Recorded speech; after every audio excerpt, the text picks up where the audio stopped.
Hey everyone, and welcome to Get Celebritized, your show where you get to learn how to earn more, live more, and give back more to the causes and charities and communities that are most important to you and help you live a big, vivacious, juicy legacy life. I'm your host, Aurea McGarry, and I bring you amazing people every single week that are crushing it in their niche, in their industry, in some platform of their life.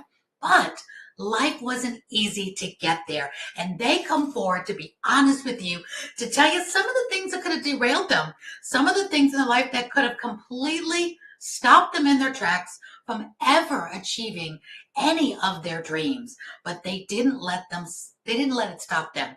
Not only that, but we dive deep into what worked. How did you get out of that? Did you know the right person? Did you have a right connection? How do you navigate success when life is giving you more than just lemons? It's giving you rotten lemons. So we've all been there and done that, and it's not a one-time thing. Life can bring on many, many obstacles, but we are determined to keep on keeping on.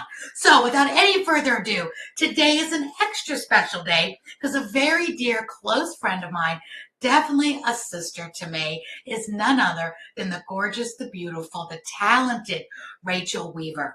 She is multi-talented, a multifaceted, successful entrepreneur in so many ways. But some key points I want to bring out to you today is she's a professional keynote speaker. She travels the world speaking on stages. She's on her way to Italy this summer as we speak. She's an event producer. That also brings us back to Italy, which we'll talk about in just a little bit. And she's a wonderful professional red carpet MC for events and the CEO and founder of Amplify and Impact PR and marketing firm. You want press? Rachel Weaver is your gal. Rachel, get your gorgeous, beautiful face up here. Here we go. Woohoo! Rachel, welcome to the show. Finally got you here. Oh, Aurea, I'm so excited to be here with you today. That intro, holy moly. It's like the tip of the iceberg. You're so much more than I even had the time to say. You really are such a strong woman, and you've been through so much, and you have come out on top, but you're constantly seeking more. You're constantly growing. I so admire you for always learning more and pivoting and reevaluating your success and going with new ventures and new things. You never stay stagnant. You never sit on your laurels. And I love and admire that about you so much because that's a talent, a gift, and it's also a decision you make every day to choose success and be the great mother that you are as well. Oh, thank you so much. Yes, I definitely don't sit still. I guess that whole ADD being a blessing and a curse is the real reality of it all. And sitting still is really, we accomplish a lot though, don't we? We get a lot done. We sure do. We don't know how to slow down. But it's also part of, I think, being a true entrepreneur. And, resiliency that comes along with being an entrepreneur. Good word, resilient. Yes, resilient. So absolutely, we have to be ready to roll with the punches and pivot, if you will, which was the, big buzzword back during COVID. Yeah. But the reality of it is a lot of us have had to pivot in life long before COVID, and will continue throughout the years post-COVID. So, yeah. Absolutely. We're going to talk about some of the pivoting you had to do before COVID ever even touched our doorstep. And I think women, we really have that resilience built in us. I love the movie Steel Magnolias for that reason. We are supposed to be this beautiful, delicate flower that just blossoms, but we are hard as nails. And when push comes to shove, we're the ones that are the strength of the family, the strength of our girlfriends. We have that backbone, that steelness to us. I just think it's so relevant. And I've always loved that movie because it focused and spotlighted how strong women really are. We are not, delicate and crumbling and withering away. We really do stand up to time, the test of time for sure. And I say finally getting you on my show here today because you have been such a great supporter of the show and have brought on so many of your clients because you have helped so many TEDx events be the great success in PR and marketing for them. You know, out west, you've done them in all different states, and you've brought onto my show several of those keynote speakers that we're about to do at TEDx, and they've come on and they've been absolutely phenomenal. So talk to us a little about your success right now before we go into those things that really could have stopped you in your tracks, Rachel. Oh, thank you. So yeah, I do a lot of different things. TEDx is one of them. I love the TEDx stage because it is really so different. I love that, you know, TED has built an incredible name because of really setting themselves apart. So talk about PR and branding and being a publicist, really what it takes to show up with credibility. TED did that beautifully by setting themselves apart from other stages, from other speaker platforms. And so I feel really passionate about helping people that are not everyday speakers be able to step into sharing their unique idea or their invention or their perspective on something and taking it to that TEDx stage. And then what I do after we apply for them is we help them market that talk so that they build that level of credibility, because the reality of it is when you add TEDx speaker to your title in your bio, you have attention of people that you might not have otherwise had, because TED, right, the reason that it is so, there's a few reasons why TEDx gives you that extra credibility, and it's a lot of times something that just will set you apart from a professional motivational speaker.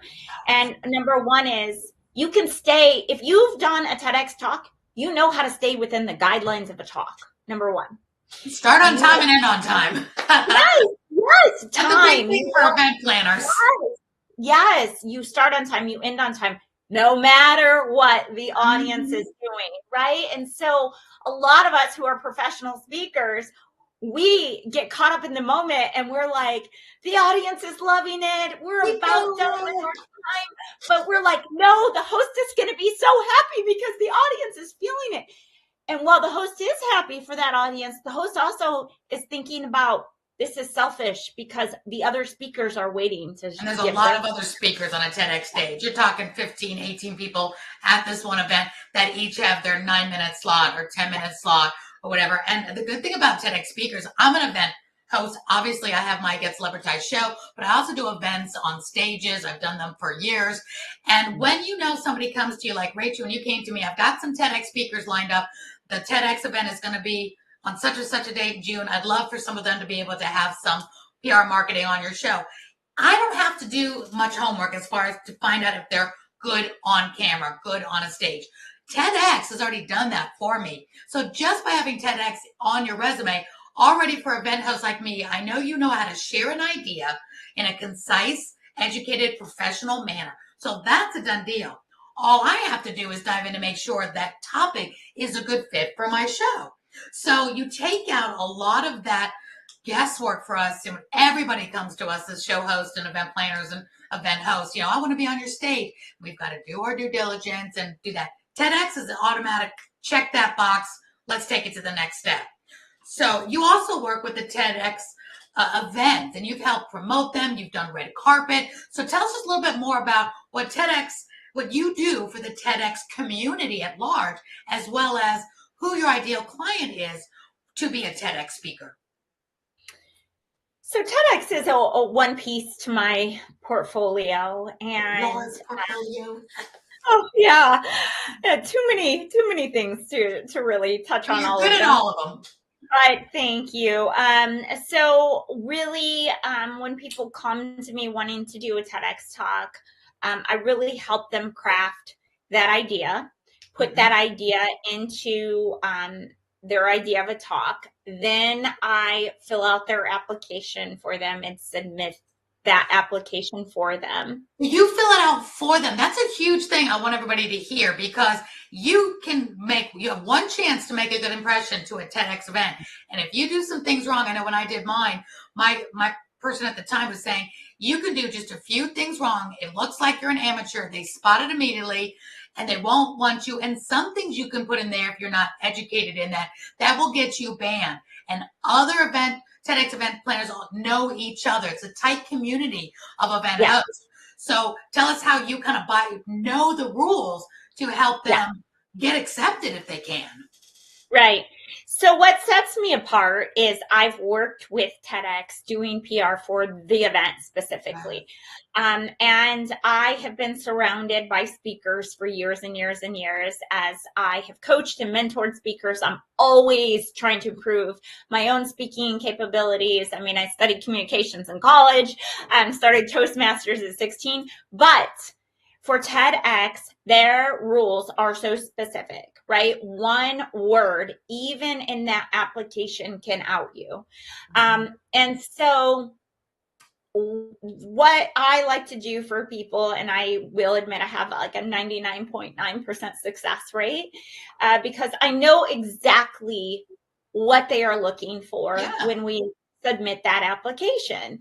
And so I help craft and curate the application so that the curator will pay attention. And you have to make a good first impression.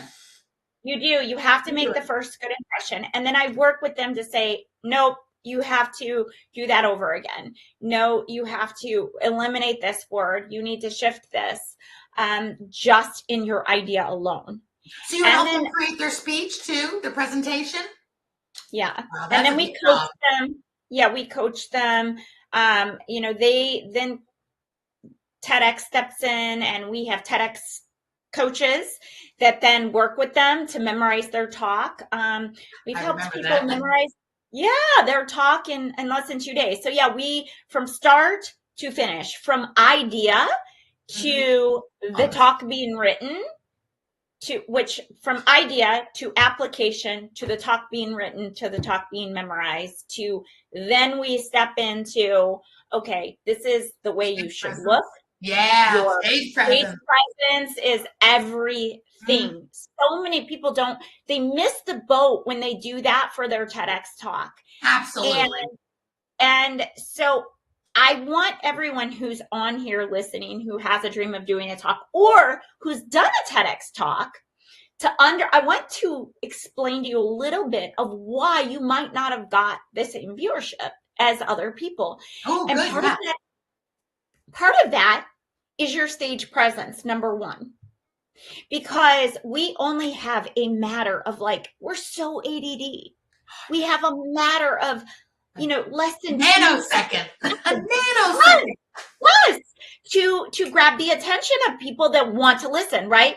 Otherwise, why are they going to stay on your talk when they can just click next and then next TEDx talk comes up? So that is one thing. Your presence, it's important. Your facial expressions, your smile, the way you're standing, the posture. What you wear. What you wear is really important. So many people think it's not important. It really is. I will argue with people all day long because it's psychology. Absolutely. If you have to attract the right clientele and to share your story, and it's a business stage. It's a college type stage. It's not the time to wear a sequin gown. There's a time and a place for, unless it's part of your presentation. So of course it's a big gift, but it does matter what you wear, how you present yourself. That's why I have my daughter who always dresses me for my events. She did an amazing job. And when you're wearing the right thing, you feel more confident as well. Because I really wasn't even feeling my best coming out of the pandemic. I gained some weight. I'm like, I don't even want to put on anything. And she really dressed me where I didn't feel like I walked out looking like the Goodyear blimp, because it's, how I felt. And she helped me feel good. And it showed in the presentation that I did. So it's really important. I'm so glad you do that. You really are a one-stop shop, Rachel. You do so much, and you get them press, and you get them marketing. So we could talk about this forever, but in a nutshell, because I want to really talk to them about what could have stopped you. I want them to get to know you a little bit on a personal level, because we do business with people we know, like, and trust. And I love your story so much. And that's one reason we're sisters now and do so much together, because we truly care for each other. And it's our stories that kind of bonded us. But I know it's really important when you do a TEDx to, have that support. And you've just been so great, Rachel. So tell us in a nutshell about what could have stopped you. Well, take a deep breath. That's a loaded question. Okay. So the reality of it is there's many things that could have stopped me. I have lived all over the world. I've moved multiple times. Just since leaving. Did I lose you, Aurea? No, I was focusing in on you because you're about to tell your story. Oh!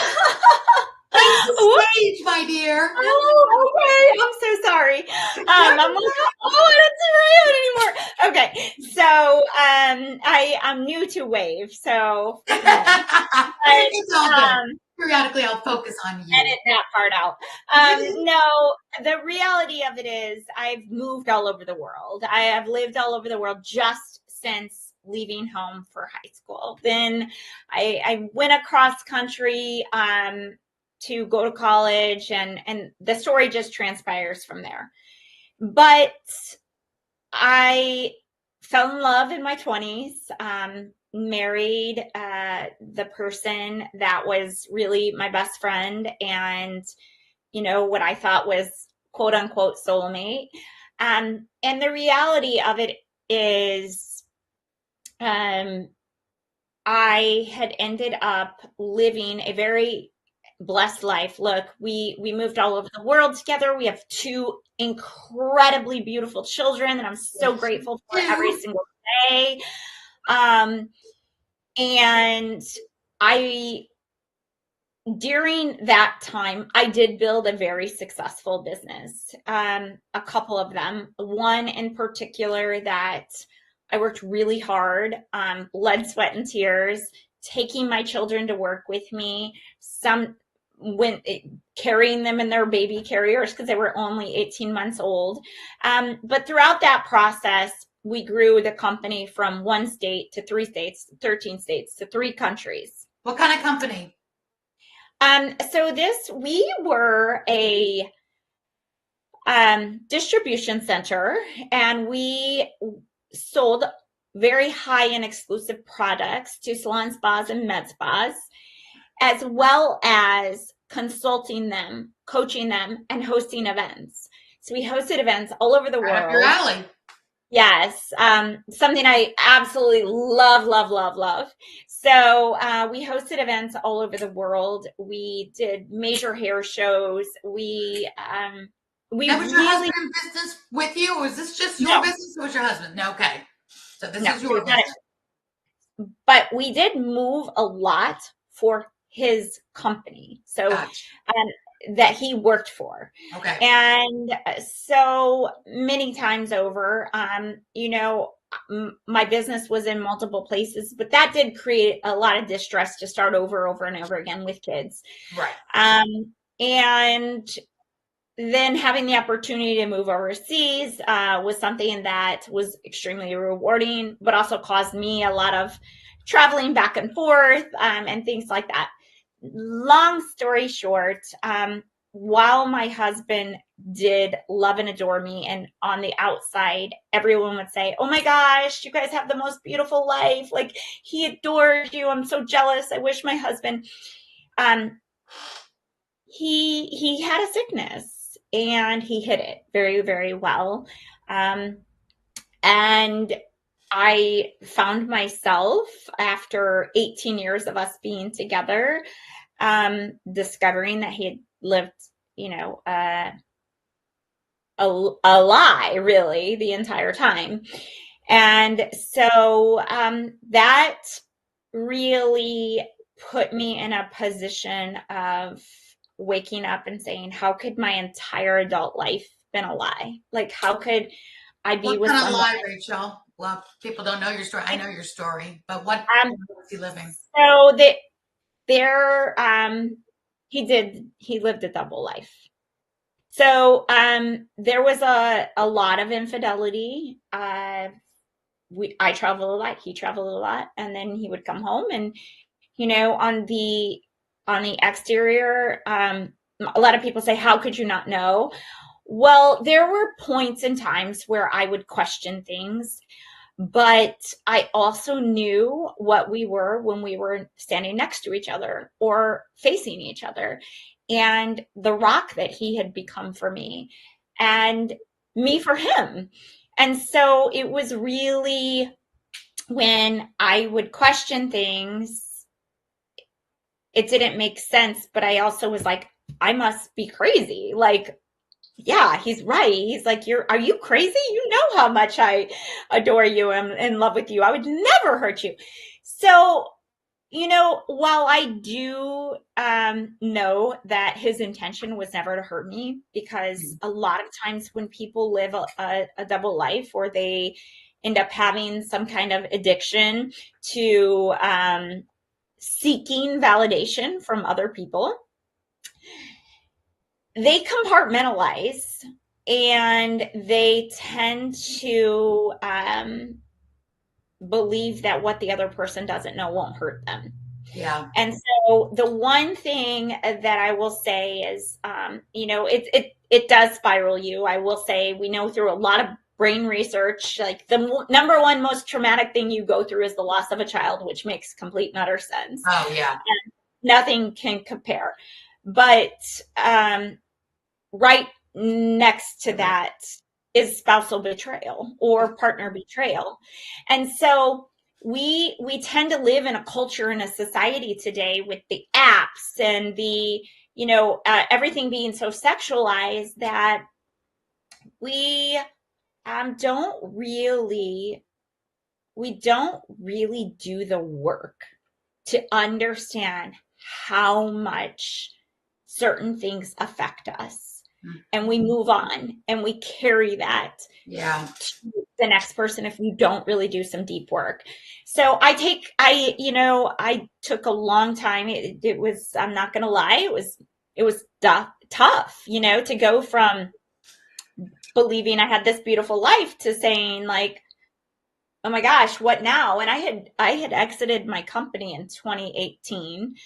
And then discovered one small piece to the big puzzle at the end of 2019, when everything started becoming exposed, and into 2020. So a major life shift happened in my life. We were living in Asia, and brought my kids, and so there was a lot of things that definitely could have stopped me. Yeah, now you say that, I mean, this is a major thing. 18 years together, you're best friends, to find out not just infidelity, but you said he had a whole nother life, did he have another family, did you say, or did he, because No.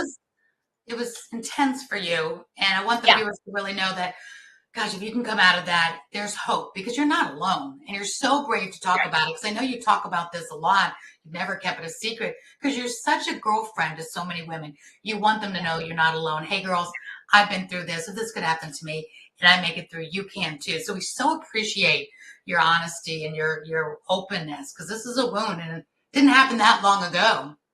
Yeah. So, well, I do want to say, I don't talk openly about this almost ever.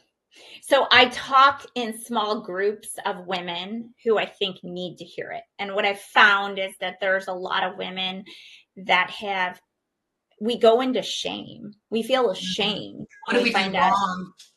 Right. What did we do wrong? Like, why was I not enough? But the reality of it is, it had nothing to do with you. A lot of the women that I was in intense therapy with, and some of my group therapy after finding out, were Victoria's Secret models. We're very high achieving, successful women who were surgeons, pediatric surgeons, orthopedic surgeons, a lawyer, a judge. Has nothing to do with the woman. Yeah, It has it's nothing, or men, because women do, exactly, women happen to women, men as well. exactly.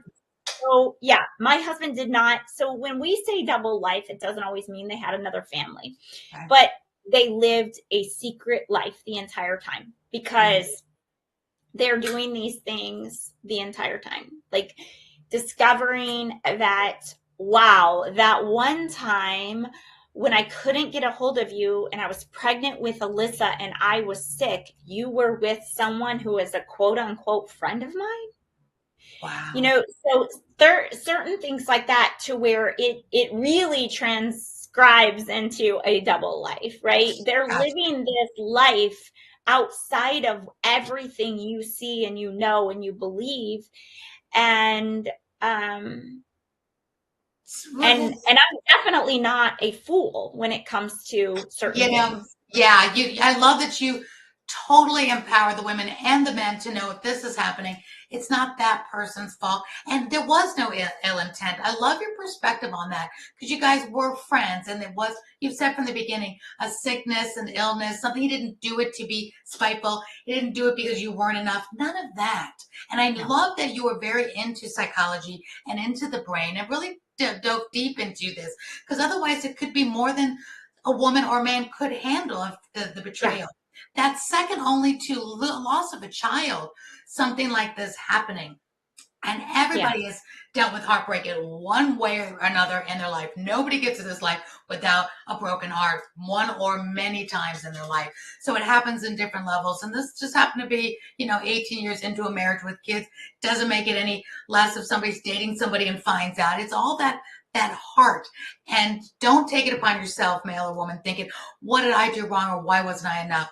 So if you could give us, before we go on to more business success, this is really important because you and I are very much a supporter of mental health, especially after the pandemic, people being able to make it through because you're not going to be successful in business if there's these wounds that still haven't had a place to heal. So if you could give some advice to, okay, this has happened in any way in your life, some sort of betrayal, some sort of heartbreak, whatever it is. How did you take this now and process it to get over it? Because you have such a great perspective of it now.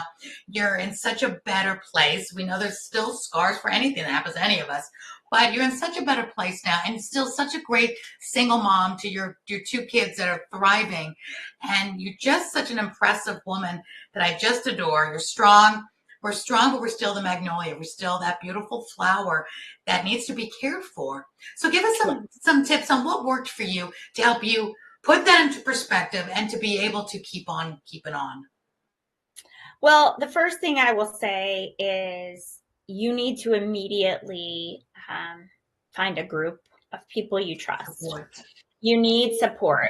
Number one. Number two, getting help is essential. I was in the fetal position for quite some time. I'm not going to lie. It's really grasping. You go into shock trauma at first. There's definitely different stages and different trauma pieces of all of this that people experience and go through. And often I've seen it time and time again, because I am certified in trauma recovery and neuroscience and all of these other things. Was that before or after this, Rachel, when you were certified? So I was certified in NLP and neuroscience prior through Johns Hopkins, and studying the trauma recovery certification also prior. And it was in the midst of discovering that I was finalizing that certification. So it's almost as if God was like trying to prepare me. I've always had this craving and this growth. I've always been like addicted to personal growth. And I think that has really helped me and benefit, it really helped me to be able to know I need to act immediately. I need to get myself into therapy and my children into therapy immediately. And I'm someone who's off and on always been in therapy since I was 19. So I I'm a huge supporter of that, but sometimes therapy is it's just not enough, because the level of trauma that this puts you in is significant. And often what people will do is they will just look for something to numb that rather than to deal with it. Good And point. it's Really good point, Rachel. putting a Band-Aid on that is going, I guarantee you, it will come off. That Band-Aid will come off. So things will rise again. Things will start to happen in your life that you react in a very unhealthy way, and it's because you just stuffed this, and it's no joke. So first and foremost, build a support system, get help. I went as far as going to a trauma recovery center for 5 days and worked with specialists in betrayal trauma. You know, I want you to, we'll put some descriptions. I know Rachel give me some of the time. We'll put them in the descriptions of the show of some nationwide support groups, because a lot of times people don't know where to start. Who do you look for? What kind of therapist? But I love that you're saying it is a trauma. This is a PTSD in play right now, because there's going to be a lot of triggering that's going to happen. Never trusting again. It's a lot going on. And Rachel, it is so kind of interesting how you were being prepped for this and happened, and how you help so many other people and women now, especially as you move into these different platforms and stages where you talk about it intimately with other women when the time is right. This isn't your on stage platform, but I like the way you open up when the timing is right, that you're there to help. So we'll put some of those resources that you may have in our descriptions here to help, because just because you know of it, because you're in the industry, you've been down that road, doesn't mean the person that's happening to you today doesn't know even where to start. And not always a Google search will get you the best results. So no, we appreciate that. Yeah, we'll put them in the description. For sure. And also for the person who, you know, is the betrayer. You know, a lot of times they're hurting so deeply, and they're in search of something, and they're living with this significant amount of guilt. And so, you know, it's easy to look at someone who's the betrayer and destroyed their family to say, like, they're a horrible person and placing blame. But at the reality of it is there is more to it, and that person needs help just as much too. And so, do you find they get help? Do you find they go into denial? Now, I know your husband was great, and probably because you say he was a really good person. Not all are, but there's all sorts of different spectrums. But you feel, for the most part in your experience, that they are willing to get help when it's something like this? We're not even talking domestic violence right now. We're talking about things like this. Do you find they get help as well, whether it was the male or the female? Well, betrayal is domestic violence. It is abuse. So I want everyone to understand it's abuse. It's psychological and emotional abuse that happens. Sure. And a marital contract is you know, there's no bigger contract you'll sign in your life, right? So if you're married or you're with a partner in a commitment, that is inside of us. There's no bigger commitment. So I think that it turns into almost an addiction, a brain, you know, there's many different ways it starts. Oftentimes it starts with pornography addiction, and it leads to these secrets. But that's a whole nother conversation for another day. But I do think that a lot of times they're not open in the beginning. So it does take a lot of breakthroughs. Sometimes it takes a lot. A lot of times it's just like an addict, where they have to really hit their rock bottom and lose everything before they get the help.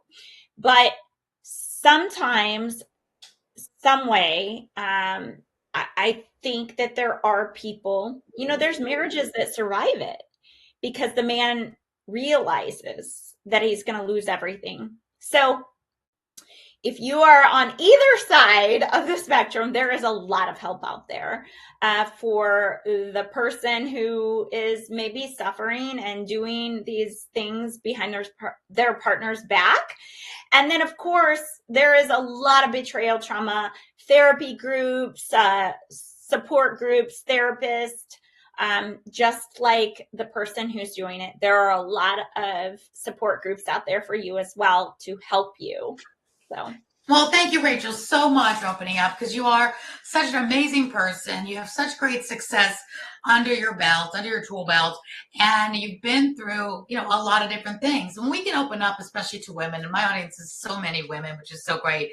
And I love when people come and just are raw and open, saying, "Hey, been down this road." I've had mothers on here that have lost children, 6-year-olds, in like the Newtown, Connecticut shooting. Scar Lewis, talk about the worst day of your life, like you said, losing a child, and willing to come on and talk about it, because nobody can relate to that except another parent that's been through it. And then to start a nonprofit to help other parents go through it, because unfortunately that was not the first nor the last time that happened. It's become way too common. Domestic violence, domestic abuse, it's become all too common. And 3 women a day die at the hands of somebody that's supposed to love them, that is committed to love them. And this is a death emotionally. This is a lot of death going on inside with what you just talked about. So I'm so glad you said get support, because me, I'm such a believer in it takes a village to live our lives. It doesn't just take a village to raise kids. It takes a village to live a life. We cannot do it alone. Pandemic proved that in spades, that we were not creatures meant to be alone. We're pack animals. We just are, and get out there and help.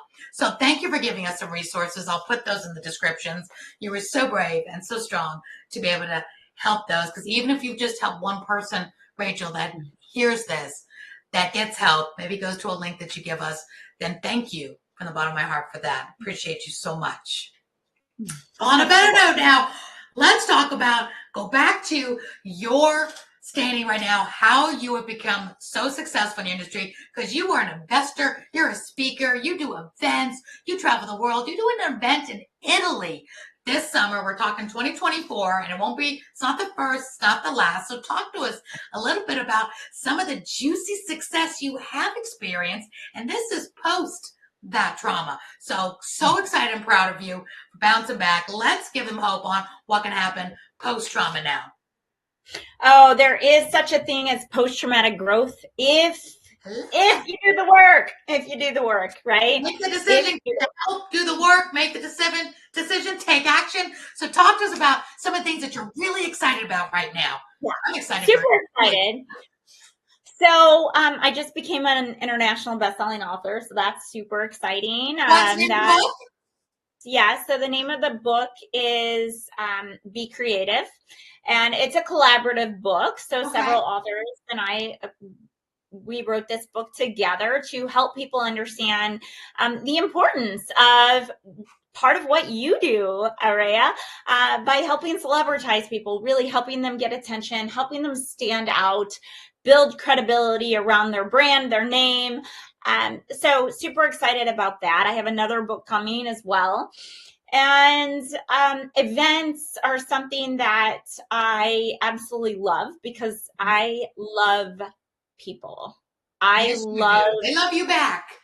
Yes, I love creating a positive impact. And I know that events and retreats, you have the opportunity to have your life changed at an event. You have, if you're a speaker, you have every time you step on stage, you have the opportunity to change lives in that audience, in a moment. Just because you might be saying something that 100 other speakers have said, the way you deliver that message might be received by someone that changes their life. Mm-hmm. And so I love events for that reason, for many other reasons. But, Aurea, you and I have become like so close post meeting each other in person at an event. We met on an app. We met during a hard time. We became close. Then at an event, next thing you know, we're starting a business together, multiple bit, and we're doing many different projects. And so, yes, I mean, events can change everything for people. You might meet your next investor. You might meet your next business partner or joint venture. And so events are just something that I feel so passionately about, because of the opportunity to A, speak, B, change lives, and C, do more business. So lots of different things. Are you hosting them? Or are you just speaking? I think I know the answer to this, but tell everybody, hosting, speaking, What are you doing? And should the average entrepreneur do it all or pick a lane?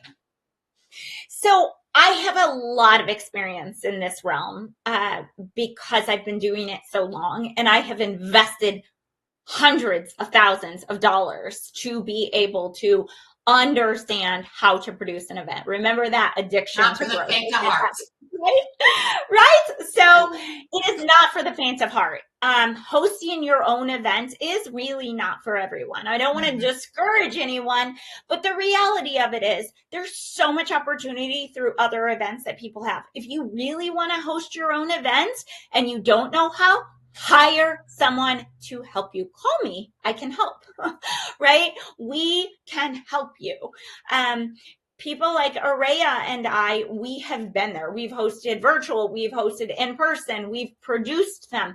So I'm doing both. So right now I'm working with 3 different groups that are wanting to do 3 different very large scale events. One is a big award show. Stay tuned for that. That's exciting stuff coming. Announcements will be made soon, but I'm producing those events. So my name will be a producer on those events, and I'm putting the logistics together, coordinating everything, really putting it together. I also host my own events. I speak at events. I've emceed events, and other events, I stand outside and I do interviews on the red carpet. Like you're doing one next week. I know people watch this replay for many years to come, but we cannot let this slide, Rachel. What you're doing next week. We're in June 2024. Tell us what's happening in Nashville, where you're going to be, and my daughter's going to be so all over you for this. Go ahead, tell us. So I'm super grateful because I've been welcomed into the country western world recently. I did grow up near farms, so it's kind of like going back to my roots, but I really stepped into a lot of the western world. I'm sitting on a nonprofit board of a cowboy, really, and I've been you're sitting on a cowboy. Wait a minute, let's rephrase this. So the cowboy is the one who runs the nonprofit. He founded the nonprofit. So his name is the Cowboy Entrepreneur. He's got a movie being made about his life. He's amazing. And him and his family are absolutely incredible. They've adopted me into their life, but he's founded a nonprofit. I sit on the board of that nonprofit. And I've really stepped into that world. So what's happening next week? Next week is the CMA Festival. And what are you doing? It's the CMA Awards. This is such a big deal. You will be at the CMA Awards next week in Nashville. And what are you going to be doing? And is it because of this collaboration? Because I want to show people that are watching too. Is it the people you know that really can take you to a dream, get you to the next level? For anybody that's watching, tell us a little bit how you got that. Everything is through relationships. Yes. 100%. If anyone has heard me speak on stage, they know that I speak a lot about, I actually speak on the science of relationships. But the number one most important thing in life, in business, in personal life is relationships. Everything that I'm talking about doing right now would not have happened had I not cultivated relationships. So these opportunities, I did the red carpet pre-Oscars. We interviewed a lot of celebrities, and that was cultivated through relationships.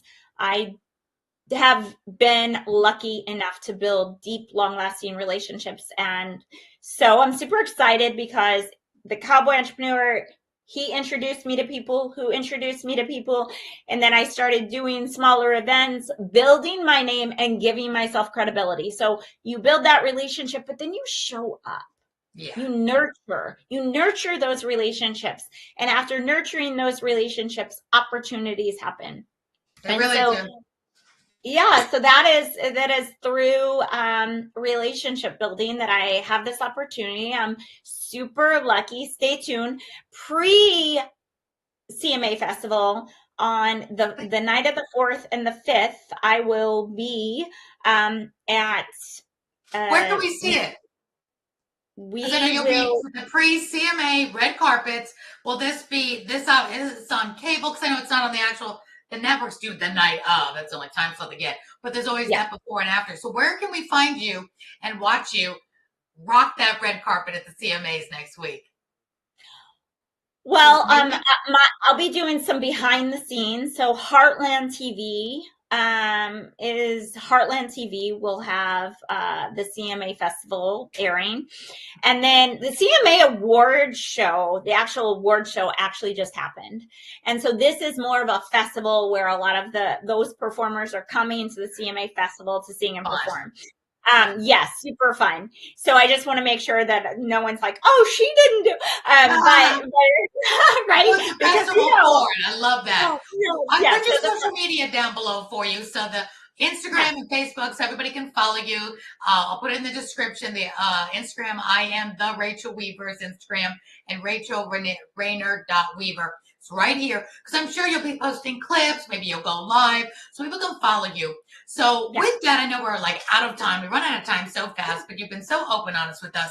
In closing, can you give us, and I know you're great at this, because Rachel, myself, and another friend of ours, Wendy Shore, we get together every week at 10 a.m. on LinkedIn and share advice and tips on growing your business, marketing your business, podcasting, TV show, hosting, guesting, events, the whole gamut. So give the viewers and the listeners a couple of really great tips in like the last 5 minutes that we have to grow their business to be successful. What say you, as we're almost halfway through 2024, what should they and should know and must know to get to their summit, to get to the next level in their dreams and in their business? So I really believe in building credibility. Building what? Sorry. Building a personal brand and credibility around yourself and your business. And I am a firm believer in that. I think it's really, really important. And there's ways to expedite that through press and PR. Being on podcasts like Aurea is, many others. I really feel that it's critical today to build out a personal brand. And even if you're, don't just build the brand of the company. That's one thing that I think is super critical and important for people to understand. Get help. And it doesn't always have to be some expensive help, but a support system around you. Super, super important. And then you all are welcome. We're going to be doing business over breakfast in Italy this summer. And in July, during breakfast, we'll be talking business before we go to the winery or the olive vineyard or the beautiful beach and in southern Italy on the Adriatic Sea. We'd love to have you. And just stay connected. Continue to watch podcasts like Aurea's. Be inspired. Invest your time and energy into growth. Yeah, Rachel, so well said. And I think everything you said really wrapped up with a bow. It's about relationships and networking, finding people you actually like to do business with, because we do business with people we like. And stop thinking that somebody's better than you or this you. There is no other you on the planet. So somebody will do business with you, whoever's listening, watching, because they like you. And I'm not you. Rachel's not you. There is no other you. So get in the pool, get in the game, because people can't do business with you and like you unless you're out there. And, Rachel and I are really big on helping you let people know that your doors are open. So it's so important. So I love that you're doing events. I love you're going to Italy. And I love you never stop, Rachel, reaching out and collaborating. How important is these collaborations to your success? Everything. Yeah. Everything. What is collaboration? It's relationships. It's everything. Collaborations are such an essential key piece to growth, personally and professionally. And through collaborations, we can do more faster and get further along and cultivating something even bigger than we might have dreamed of originally. So absolutely. I always think team, TEAM equals together. Everyone achieves more. And together we definitely go farther and faster. I don't know who tries to do it alone and fast. Alone is not faster in my book. So Rachel, thank you so much for being a part of the show. Thank you for sharing your personal stories, your success, and your willingness to help others. I'm going to put your social media up again for Instagram. It'll be and Facebook. It'll be in the description. And if you're watching and listening to this episode right now, feel free to tap into Rachel. She is so open and so willing to talk and help and just see what she can do to help you to the next level, whether it's post-trauma or whether it's trying to get to be success. And of course, you all know my handles are always here to reach out. And we've got a big, wonderful community coming strong very soon to the world. And we're excited to be able to help women now create their wildest dreams. So Rachel's going to be part of that.